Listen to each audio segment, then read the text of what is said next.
I can. Today, I would like to talk about the subject that's basically embracing who you are, talk about your personal strengths and weaknesses that are related to your personality type, and about the dangers that come from following, for example, success advice from people who are the opposite of your personality type or basically are not your personality type. Because what I'm seeing is that you can take a book from a successful person and you can religiously apply everything that's in that book, and then it can actually hurt you. Or you can see, oh, there are people who are very productive, so I need to make myself very productive, very organized. And that's actually maybe the opposite of your personality type. And maybe you would be a genius if you were not organized, if you were a perceiver, if you were just spontaneous and, using your intuition, creativity, Mm-hmm. curiosity, and that would be your strength, and that you could thrive. You could be better than anyone in that. But if you become very organized, for example, you might be losing that edge because that's not your natural strength. What do you think? What do I think? Yeah, generally I agree that there are cases where sometimes you have certain strengths that are obvious strengths, or you have certain weaknesses that are obvious weaknesses. But sometimes certain characteristics can be a strength or can be a weakness, and you always want to apply advice cautiously. So not all the advice that is good for one person makes sense for another person. You mentioned being organized, being disorganized. You might also, there's some people that talk about the gut and that say some kind of nutrition is really good for one person and another kind of nutrition is good for another person. It might be that some people, and I think some people are saying people that are living close to the equator or that traditionally live close to the equator, they are more, their biology is made more for digesting fruits. Mm-hmm. And those that are living in the north, where there are little fruits, they've evolved to digest more non-fruit diets, like animal diet. Mm-hmm. So you there's another example where you want to see what advice you're following, that it's advice that's made for you. Exactly. And I think we are also not really capable sometimes of seeing our own strengths, because to us it's normal. But then someone else tells you, like, oh my God, you do such good analysis, or you connect the dots so well, right? And they're like, doesn't everyone? No, apparently not, right? There was this very interesting case that they analyzed cult leaders and the cults. And what happens is that the cult leader is always trying to make everyone in the cult uh, like themselves, like to follow the same personality type. So if I was a cult leader, and I would want my people, my believers, to be more analytical, to be more original thinkers, to innovate, all of that, because this works for me. So I think that's a good thing for everyone, but it's not. And that's the interesting part, right? Like a lot of people would find the opposite of that useful. So we have to be very careful following people's advice. And maybe what we should do is look at successful people with our personality type, like Eben Pagan, for example, like Einstein, like Socrates, like this kind of people, and maybe mimic what they were. You're saying your personality type is close to Einstein and Socrates. INTP, yeah. Oh, okay. Yours as well. Okay. Because, for example, Einstein was saying that uh, there was something about like the desk and the cleanness of the desk, and his desk was always messy. And he was like that if you have an empty desk, you have an empty mind as well, because he worked better in chaos. And we might not realize that we thrive in environment that's always changing because we're easily adapting to that environment. We are good at spontaneously doing things. We're good at improvising, and a lot of people are not. They're very afraid of change. They need to have very strict, the same routine, and they will be only secure if they know that nothing will change. So we don't even realize that this is our advantage.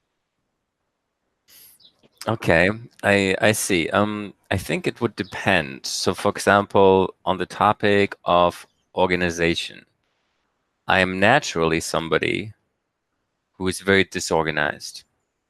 So I'm naturally a P, as you said, in terms of the personality dimension. But I realized that for me to be more productive, I should be more organized. and that I was more effective being more organized. So that's why I put a lot of attention on that. And now I'm very organized. And so on the one hand, I'm saying, well, in many aspects, I'm still perceiving because I still don't like tradition. I still like to break rules. But on the other hand, I am trying to really be very organized. And I think that's effective for me. So I think in some cases you can realize that a certain personality aspect that you have, or a certain characteristic, call it weakness, you have, actually does play out to your disadvantage, and then you can work on that. Yeah, I'm thinking whether or not it's actually also like robbing you from your genius of like, if you were not organized, but like maybe you would spend a lot of time learning new things and investigating new stuff, and maybe thinking about it, just like going in the forest, thinking about stuff, blah, blah, blah. And then you would do maybe much less, but maybe what you would do would have more impact or something, right? Because it's really like, for example, I see that for me, most of the time I'm not that productive because I want to like look at different things, evaluate, so I'm not doing anything. But once I have clarity, vision, inspiration, I see something that will have a huge potential, then I can work like crazy for some time, and then I disconnect as well. So it really helps to create projects that you can launch and then they run by themselves when you are going through another period of what should I do? What's interesting? Let's read this, let's read that, let's think about that. Okay, maybe. So this is one aspect, just the organization. I would say when we talk about embracing the way you are to be happier and be more successful, I would say one aspect is the personality. One aspect is your strengths and your weaknesses. And I do think it's important to analyze first, what are your strengths and what are your weaknesses? And then generally, you want to focus on your strength. You want to build on your strength rather than trying to make your weak areas better. And in most cases, you want to focus on a few strengths and only focus on these few strengths. And I see a lot of people doing the opposite. And I see myself, I've been doing the opposite. In many, many ways, I've been doing the opposite.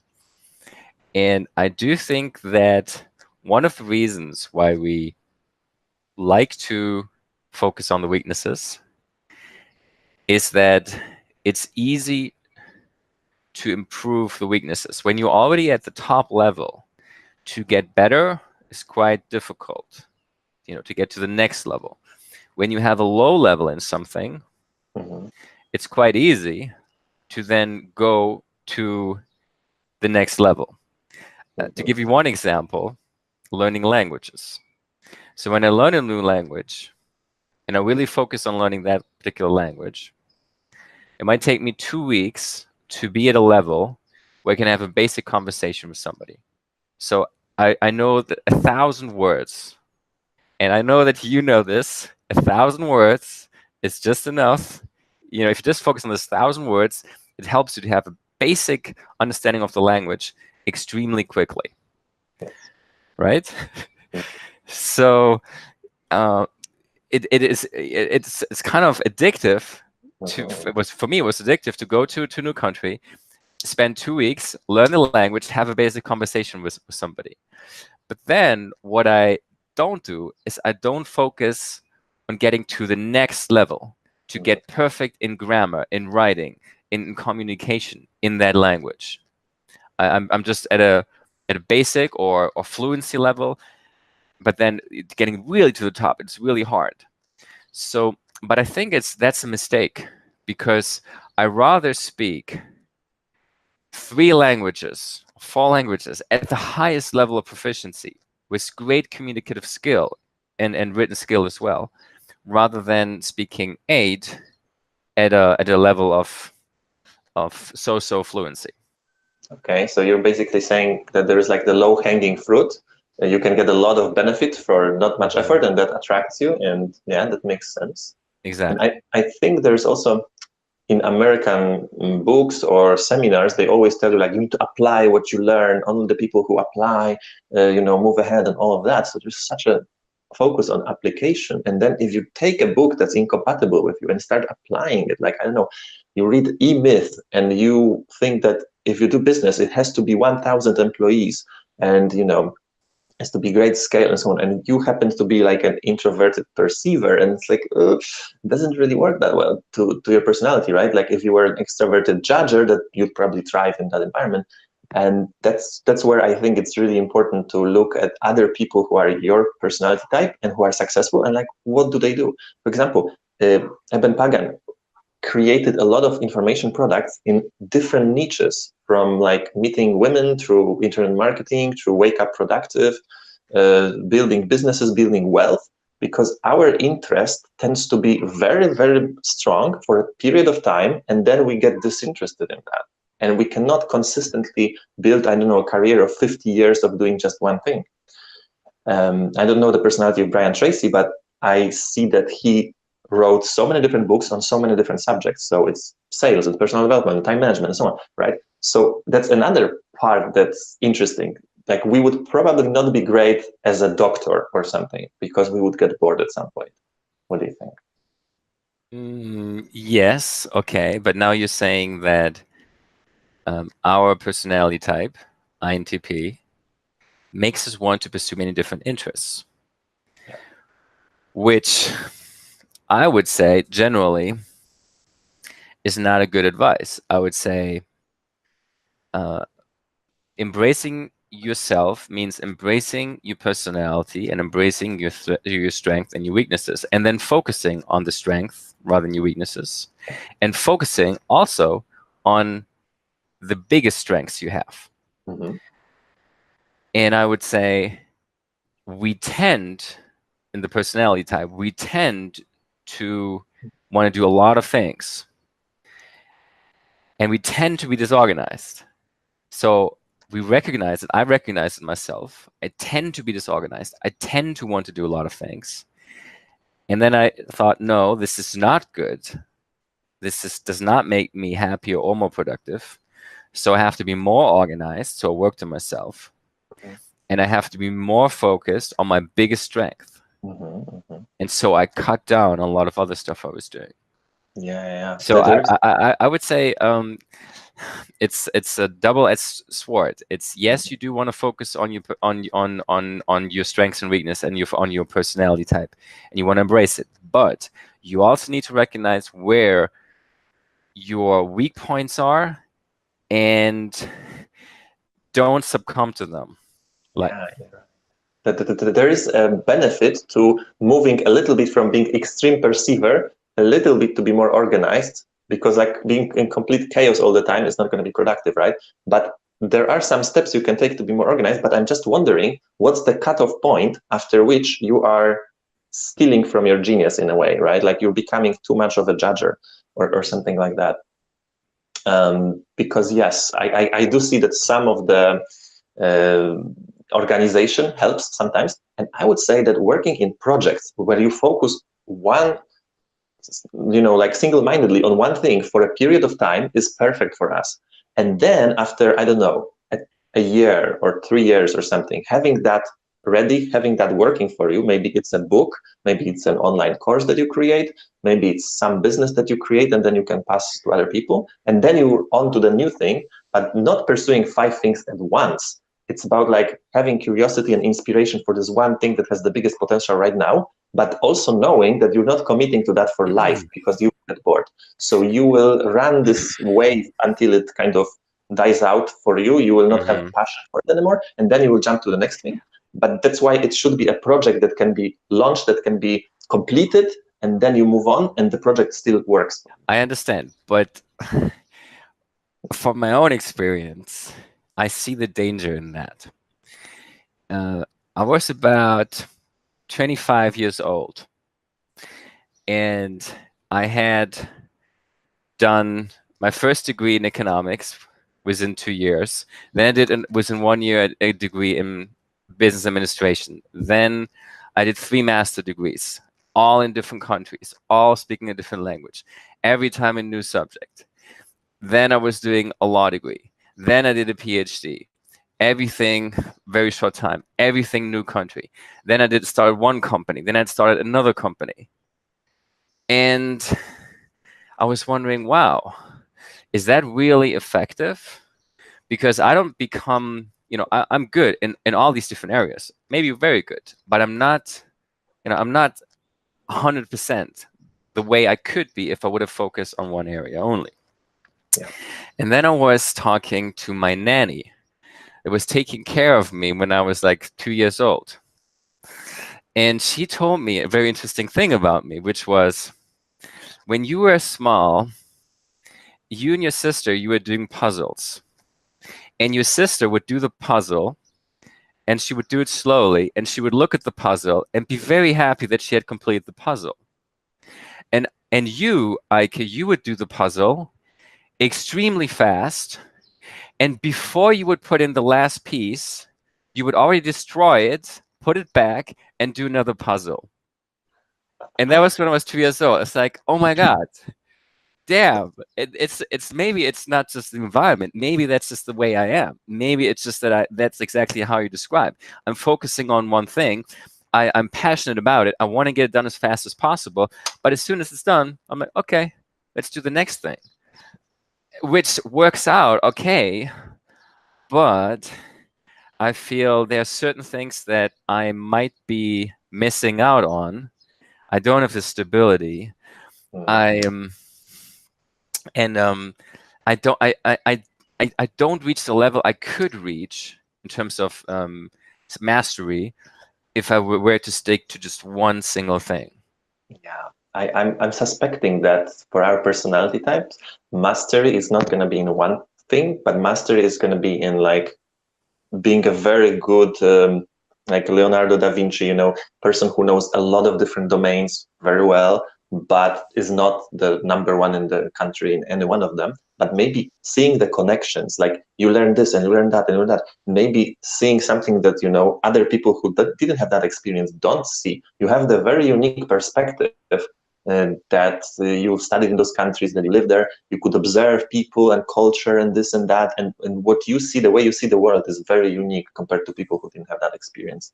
So maybe actually connecting different domains, getting the sales tricks from one industry and applying it in a different industry, that's our strength, because we learn fast, we are curious, and a lot of people are not. So maybe actually being interdisciplinary and very knowledgeable in a wide range of subjects is the strength, and we should focus on how to capitalize on that strength. Yeah, okay, it could be a strength in itself. You're right. I would say there is one trend which kind of works against us, which is the trend that you have disproportionate returns to your work. What I mean with that is, let's say we categorize the people in 5 different skill levels. So skill 1, 2, 3, and 4, and 5. And before, let's say 100 years ago, if you were in category 5, you might have 5 times the return than if you were category 1. So it was kind of proportionate. The more skill you have, the better the return. Nowadays, and more, and in an accelerating pace, if you are average skill, you have a low return. If you are 2, it's almost the same. It's very low. And if it's 1, it's very low. But all is very low. Mm-hmm. The returns generally are going down, no matter if you're 1, if you're 2, if you're 3, and maybe even if you're 4. But once you hit 5, it goes up like this. Mm-hmm. Once you hit 5, once you are excellent, you're the master, then your returns are really, really high. For example, you have soccer players that the average salary of a soccer player, if you look at all the different leagues, has not gone up. In real terms, in real money terms, it probably went down. Nonetheless, somebody like Messi or Cristiano Ronaldo are probably making 1,000 times what they would have been making 50 years ago. Same for online apps. if you are a good app, or if you are in the top 50%, top 40%, top 30%, not good enough, you probably will not be able to survive if you are just in the top 30% in your category. But if you are the top 1%, you're going to be a billionaire. So it goes like, if you're really, really good, you get like $1 billion return if you're the best. But if you're not the best, then you might make nothing. That's very, very true. And so unfortunately, so if we do a lot of things, we can be at the top and almost the best in many different fields.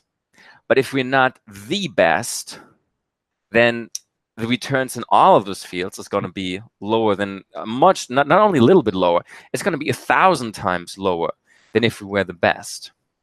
That is an excellent point, because we see the consolidation of industry, professionalization, right? So there's the winner takes it all situation, but there is a little secret that can help, and that is to study the latest technology, the latest breakthroughs, because we talk about the established industries where it's really hard to compete because the winner took it all already.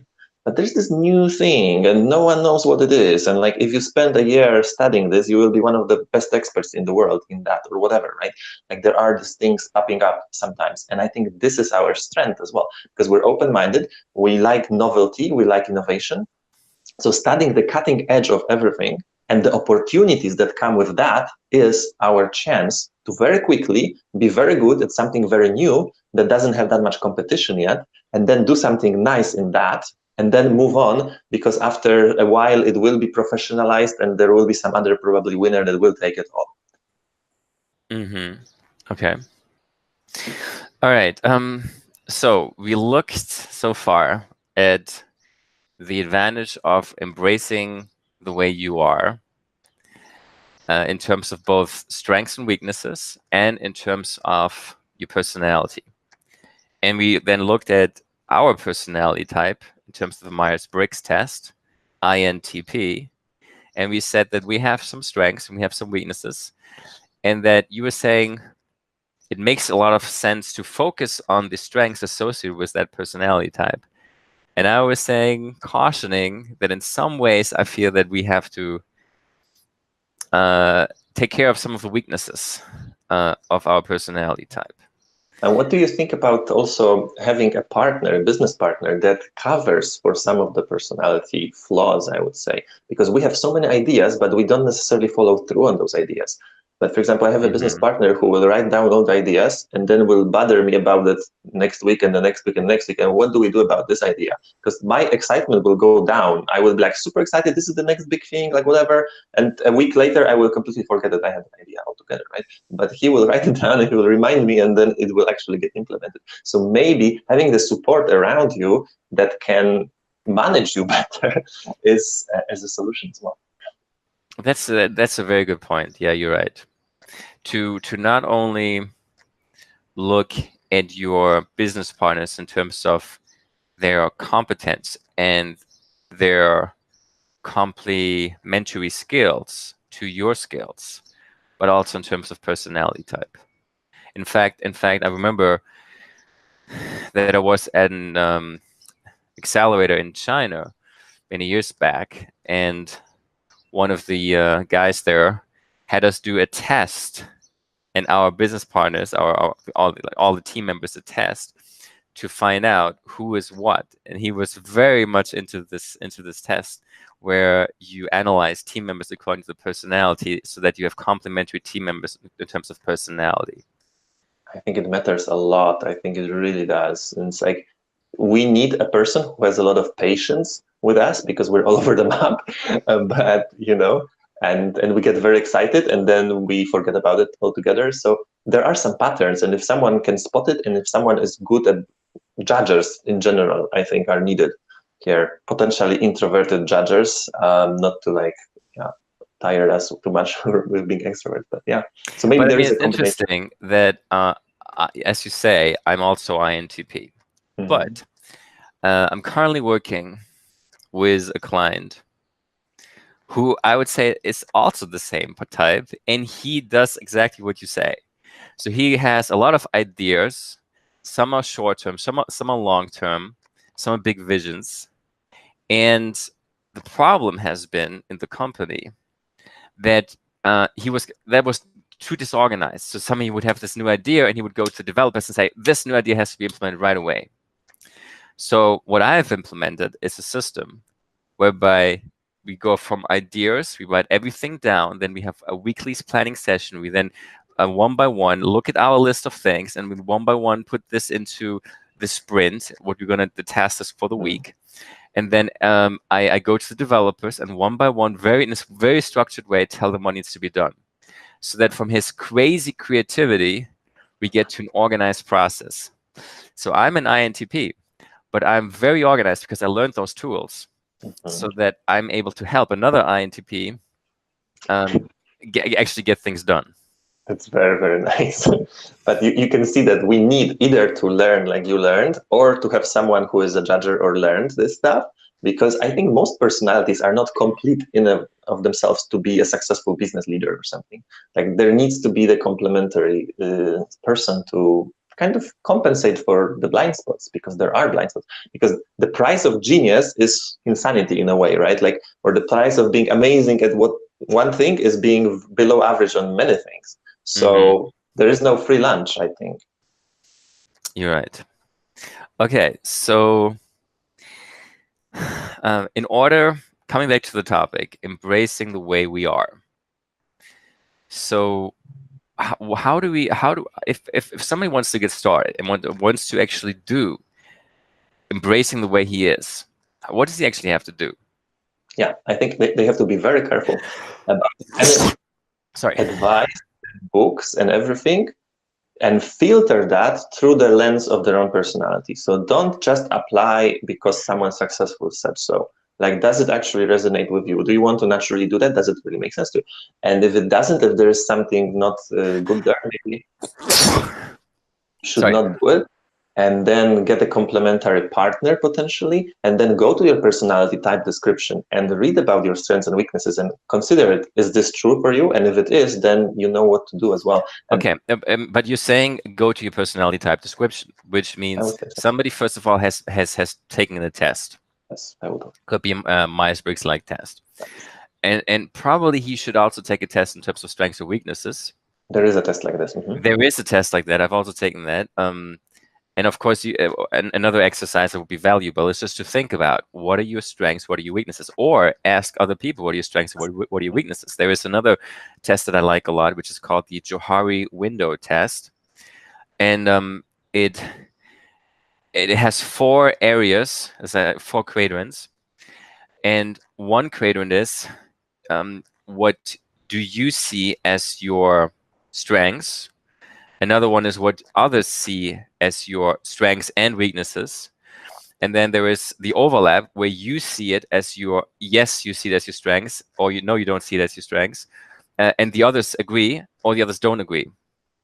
And so the test is not only that you yourself have to reflect upon what your strengths and weaknesses are, but you give it to other people and you ask them, let's say your coworkers, what they see your strengths and your weaknesses. And so then you can see some areas where you didn't actually think that you had the strengths there, but other people see that strength. Or on the other hand, they might see weaknesses where you have not noticed those weaknesses. That's very, very true. And I had those experiences, and it's very revealing, because when you do something naturally well, you naturally assume that everyone is good at it. It's just easy, right? Like, what's the big deal about this? And people are like, oh, I could never do that. Like, how come? But then you might also say something like, oh, I could never do that. And they're like, why not? It's not a big deal. So what are some of the hidden strengths and the hidden weaknesses that you've discovered in the last 5 years?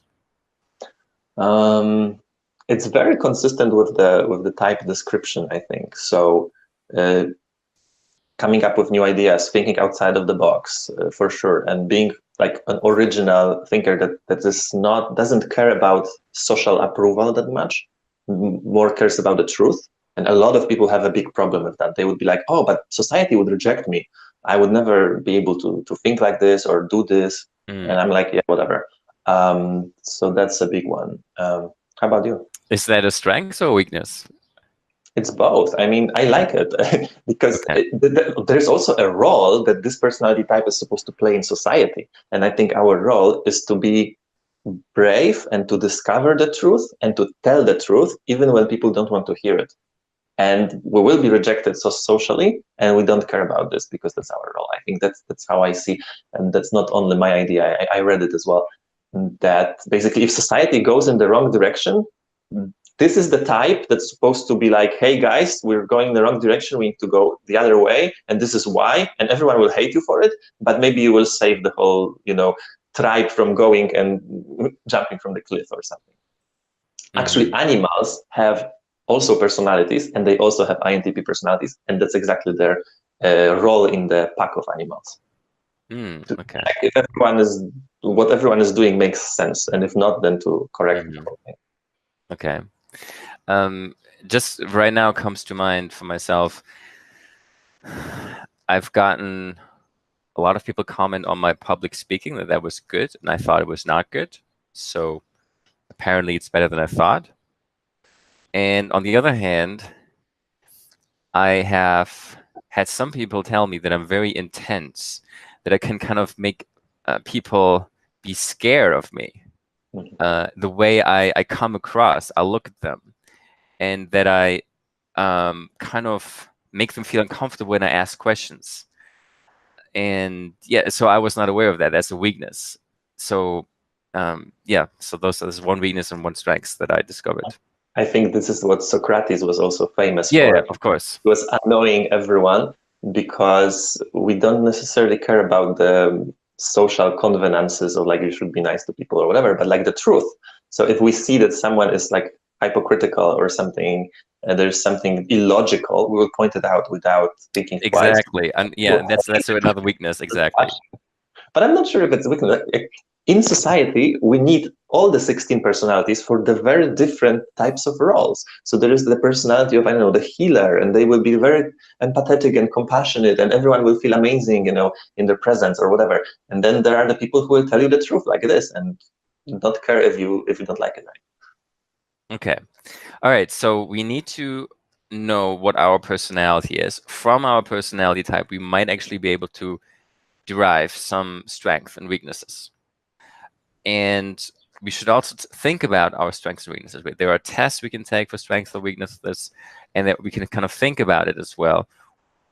Ask other people or think about it ourselves, what our strengths and weaknesses are. Once we know that, how do we then use it to be more productive and to be happier? So there are special jobs or businesses that are suited for each personality type. You can read about it as well. So for example, for our personality, it could be a professor, it could be an entrepreneur who is innovating, someone who is dealing with like new ideas, a lot of change, a lot of analysis. So you have a list of professions. Like computer science is a good example for us, actually. Anything sciencey, anything that uses the brain analysis a lot. And then there are things that are not that good. So like if we were to become a nurse or something, like that probably wouldn't work too well, because I think our levels of compassion and empathy are quite low. And they have to be, for the other strengths to be passable. Because that's a very interesting thing, right? Like there's a spectrum and you move, and like every level makes something possible and impossible in the same time. So you would be a good I don't know, truth teller, but you wouldn't be a good nurse because of the same trait, because of the same level of, let's say, empathy. Okay, understood. Yeah. All right. So we first analyze ourselves, and then we take decisions based on that.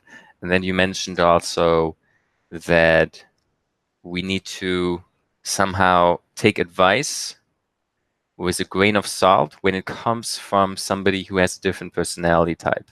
For sure. Yeah. And then test and see what works for you, because then this is all theory, but then you go in practice, and then choosing the environments that you're in. For example, we will need an environment where we have a lot of autonomy and there's a lot of change and there's a lot of interesting new ideas. And we will not do well, for example, in the military setting where you have to obey orders and you have nothing to say and everyone is the same and uniqueness is punished. So there are environments that we would love and there are environments that we would hate. And that makes a lot of sense based on who we are. Okay, makes sense. All right, so anything else that we should add for somebody who is interested in being happier, being more productive by embracing the way that he is? I think that there is some courage that's required to be who you are, because it's not that easy, right? Like there will be those weaknesses and you will have to kind of deal with that and be okay with that. Being okay with not being perfect, being okay with not satisfying everyone. Like not everyone will love you for who you are, but at least like being okay with who you are and doing what you like to do and speaking your truth and yeah, but then I'm just reminded that this we have to walk our talk, meaning we're giving that advice and we are INTP. So for us, it's easy to be the way we are and not care about what other people think about that. That's true. So we have to think about that other people might have a problem with that. Yeah, no, that's a very brilliant point right there, right? But I mean, if their personality type wants to be socially accepted and wants to just like do repeatedly the same job because it's safe and it's predictable, then that's what they will stick to. They don't have to risk a lot, but then they have to be okay with the fact that they will not be called the biggest innovators and, you know, they will not shape the future of the industries or whatever. They will just enable what was already figured out by other people. Okay. Cool. So I think that's about it. All right. Great. Okay. Great discussion. Yeah. Thanks a lot. Thank you. Interesting that we have the same personality type. How many people do you think have that personality type? Is it like 10%? It's like 4%. Okay. It's one of the rarest. So I would think that there are some correlations. I mean, actually, we have done this personality test based on Myers-Briggs, and there is a correlation between some personality dimensions. For example, thinking is related positively to introverted, and feeling is related positively to extroverted. Really? Yeah. I didn't know. But makes sense because feeling is all about people, right? And thinking is about like data and analysis. That makes a lot of sense. Huh, that's amazing. Yeah. But this is a big subject. Like this is like really big. And picking the right occupation is like so important for happiness and for results and whatever. I agree, because if you think about it, you want to have a happy life. So you want to be happy during the day, right? So 8 hours you sleep, then you have some time doing the under the shower and in bed, making the bed, cleaning up, whatever. Another 8 hours you at work, or maybe more. So there is actually not so much time for family. If you look at the time, compare family and friends with work, you spend more time at work. So happiness at work, because it's a longer time period, is actually more important than happiness outside of work. For sure. And there is this concept of type discrimination. So majority of the people in the world are extroverted, sensing judgers, whether feeling or thinking depends on the gender. But so that's like, I don't like that. Extroverted sensing judges. The exact opposite of our. They must like have their own truth, and they enforce it with other people. Yeah, and it's like if you are not like that, there's something wrong with you. So for example, how would the school advise you to study for an exam?